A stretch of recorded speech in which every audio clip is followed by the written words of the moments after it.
Welcome back. Thanks for tuning into the Bassmaster Open on Pickwick Lake, the recap video. If you haven't already, go ahead and watch the tournament video. And I kind of hinted to this video coming to you. But in this video, I'm going to be talking about my rods, reel, line, and bait setup, and actually some observations I made on the water to pick some lures that had me some success and brought some fish in the boat.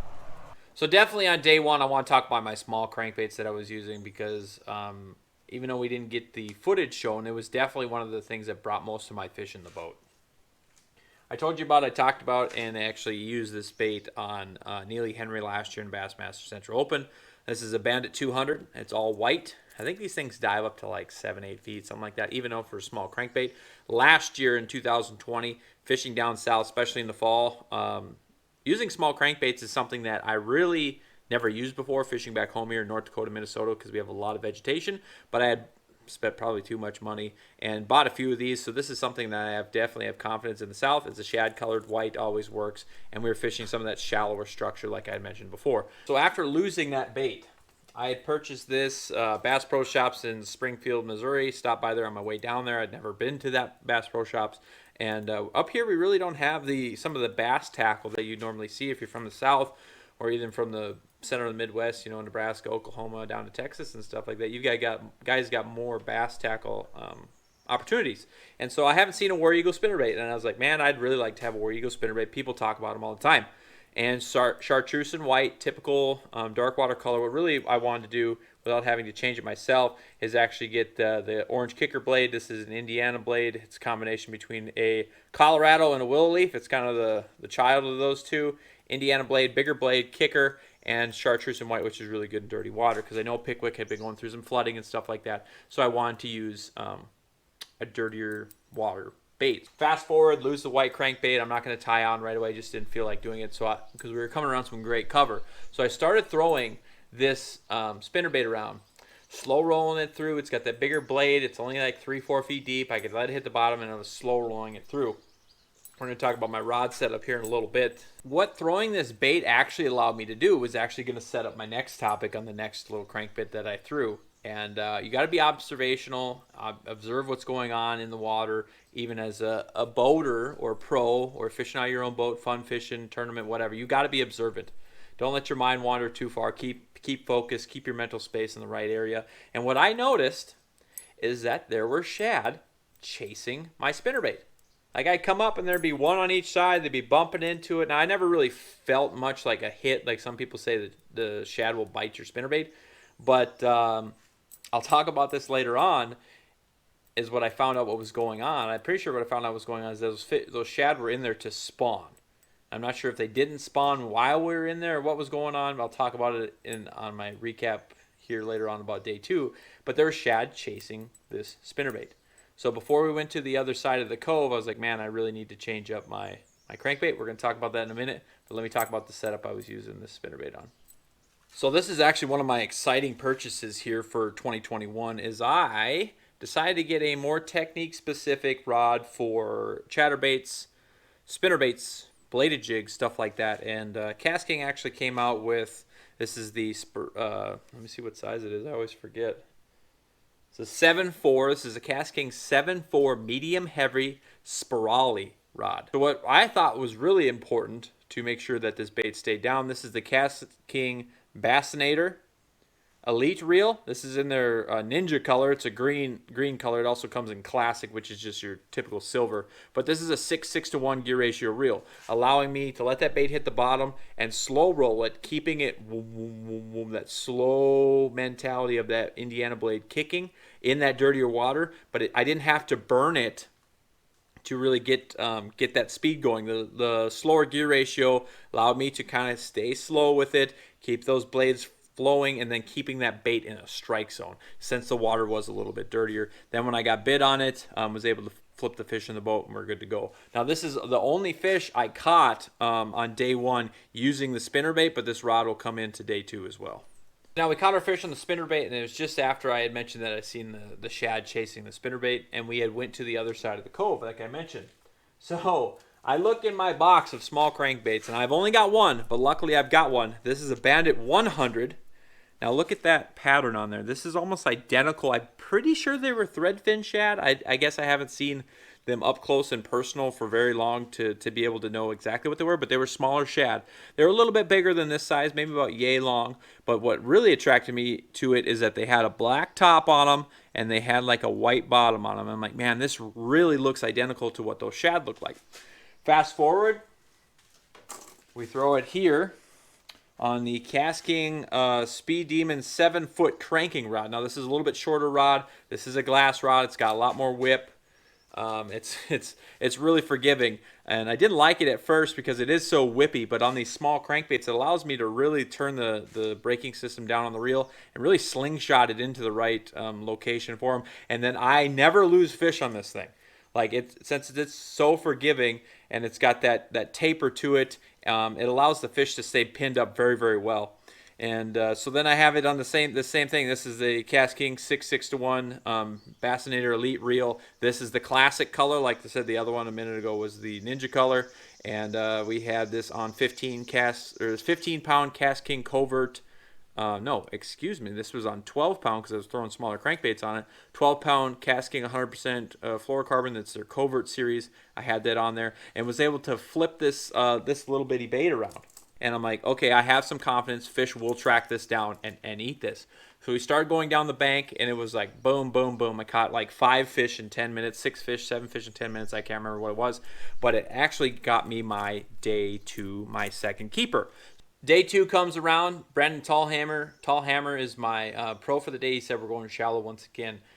I did have my War Eagle spinnerbait on there, same one as I talked about earlier, and we went to an area that he said there was a shad spawn going on. Now, I've only read about a shad spawn, I've only seen videos of a shad spawn, I've never experienced one in person. Day 1, you had all those shad that were hammering and basically humping my spinnerbait. And I'm thinking back here now, it's day 2, I'm like, man, I bet you we were around some sort of a shad spawn type of deal. That's why my little crankbait worked. He said we were going to an area like that, and he was throwing a spinnerbait. He was throwing one that was all white or different color, and I was like, man, I really don't want to throw a spinnerbait. If he's throwing one, we'll just try it. He even told me, he's like, I'm going to miss some cover because I'm fishing the high target areas, and it was like a shallow flat with some cypress trees and stuff like that, and he was catching them. He caught them pretty good in that stretch. I ended up catching just a little one here, but to be able to be successful, he was hitting the outside of it, and I had the one fish you just saw me catch, I had to throw back into the trees. Okay, you got to learn and watch where the guy in front of you is throwing to try and maybe get the one that he missed, because these guys a lot of times if they're power fishing, they're trying to go and hit the high productive areas, the high percentage spots, and then move on as quickly as possible. While you're in the back of the boat like I am, you got to try and catch the fish behind him. I did catch the one on the spinnerbait, but I was able to make a long cast, and it was like not much room to get this thing in it. A spinnerbait moves a little bit because you got all this blade and stuff in there. Spinnerbait moved a little bit, actually caught that fish. So I couldn't skip it underneath stuff. He would throw it on the outside, run it through, skip it underneath. So this is what I observed. Again, now we've got shad around. I threw the crankbait around a little bit, but there's a muckier, weedier bottom. There's like some smaller weeds. And so the crankbait wasn't really working for me. I did catch one, a really small one, on using it. So I had it tied on because they were shad in the area matching this color. What I did is I switched back to my jackhammer. This is a 1/2 ounce Z-Man jackhammer. I wish I was sponsored by them, but I'm not, so I pay the $15, $16 like everybody else. Oh, they're spendy for me to pay that kind of money, but they say they're the best chatterbait in the game, so I had to try a couple. And I was going to skip. Now, we're around bushes, we're around cypress stumps, and overhangs, stuff like that. Where his spinnerbait wasn't going, I was like, in my head, I need to put my bait where his isn't going to see if I can get at least 3 fish he misses all day long, was my mentality going into it. Disclaimer, he said it too, I know it too. The chatterbait is not super good around wood. It likes to, the way it rolls, the hook kind of hits there. I mean, it's around vegetation, stuff like that. It does really, really well, or slow rolling it on rocks, stuff like that. But it doesn't do good around wood. It likes to get snagged up. And I did get snagged up quite a bit. My hook needs sharpening. I did get snagged up quite a bit. The jackhammer itself skips pretty nicely with that head. But I think one of the things that helps it is my trailer here. So we're going to talk about that. My buddy Kent Middlestead turned me on to these baits. It's a company, Arsenal Bait Company. They're based in Minnesota, I believe. He's sponsored by them. I'm not, but I wanted to try them out. And this is their 4.5 Tactical Minnow. This is their white smoke. I'll show you here. White smoke paddle tail, swim bait, whatever. This is what he uses, and I saw him when we were practicing together down in Louisville, in Texas. It's the Tactical Minnow. Soft body. There's a slit in the bottom, slit in the top. There's a jointed tail here, and then your boot tail. But for some reason, this bait, man, it skips super well. It's not flat on the bottom or anything, so I'm not sure what it is about it, but it's awesome. Put that on the back of a chatterbait, the jackhammer. So my game plan going into this is I'm going to skip it into places. I did get snagged up, and Brandon was nice enough to turn around and unsnag my freaking $16 bait, but I was skipping it up underneath there and start cranking that sucker out. I did catch a couple more fish on this. Unfortunately, especially on with my camera problems, they didn't save, but it actually did save my only keeper of the day. I actually skip up under a laydown. It's kind of hard to see in the clip. I'm slow rolling it out and actually caught this fish. Fall in the water. Slow rolling that sucker out there. I will talk about barely hooked. Casting Spirali, we talked about earlier with the spinnerbait. I wanted to set up this very square bill spinnerbaits, chatterbaits on there.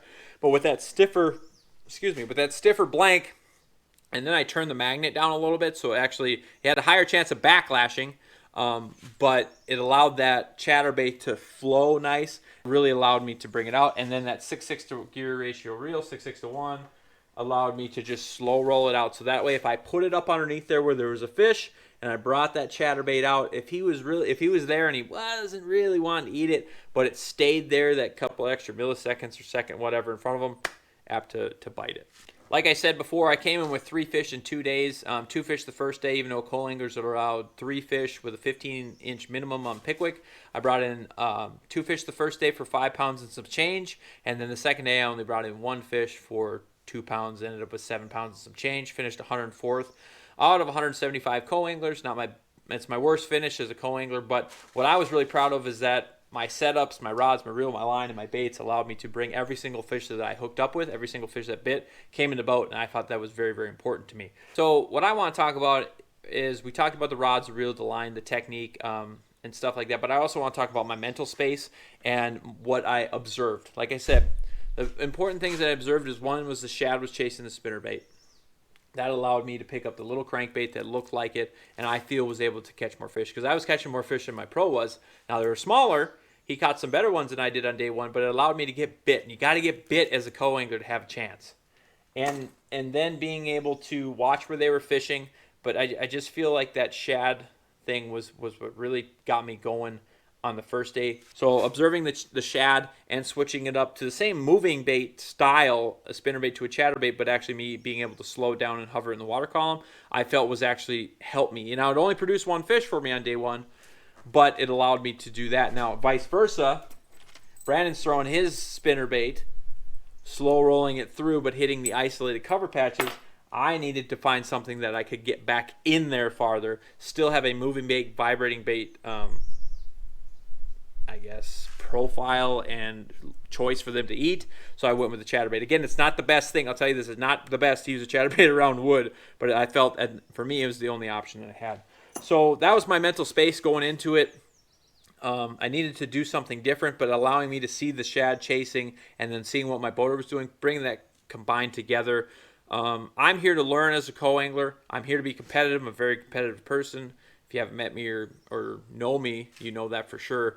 But I'm here to learn, and I was very, very confident, even though it's not the finish I wanted, it was the right choices for me to do that. And you got to always look at the positive side of these things. So those are my setups. Those are my mental space, what I thought, and how I adjusted some of my gear with the baits and profiles and casting and all that stuff, and how I set up my reels to actually be able to have some success. I mean, if I would have came in with 3 keepers, which I said they're weighing at 2 pounds a piece for a 15-incher, if I would have came in with 7 pounds, so 3 keepers, 2 more fish, I would have got paid. I would have made the top 40. That's how close the numbers are. I would have jumped from 74th up into like 40th or 35th or something like that. I can't remember.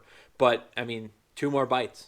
2 more bites is all it takes. So it's so close, especially on the co-angler side. If you bring in 3 fish a day, so 6 total fish, you're going to be sitting very, very well, because, I mean, some people just don't catch them. So I want to thank you guys for watching. I hope you enjoyed this. I'm talking about all these baits. I mean, I'm not sponsored by any of these people besides Cast King and Swagger Tungsten. So I just want to tell you what I'm using and what's working for me. Now, it might change. When we go on my Instagram page, I'm posting, I'm using XYZ company bait, blah, blah, blah, and it might change. I'm going to try something else. I'm in the free market, so I can use whatever I want to try, use whatever I want to work. So if it's working for me, I'm going to tell you about it, and I hope you guys appreciate that. Stay tuned for more videos coming. We've got some upgrades that we've done on the Skeeter that we're going to be doing some tutorial videos on how to install some stuff, and those will be coming out soon. So I hope you guys enjoy this. Next videos will be in October for the Bassmaster Opens, from a tournament standpoint, from the Opens, but we're going to be doing some local tournaments as well. So don't forget to like, subscribe, all that jargon. Appreciate you guys' support, and tune in next time to Preston Outdoors.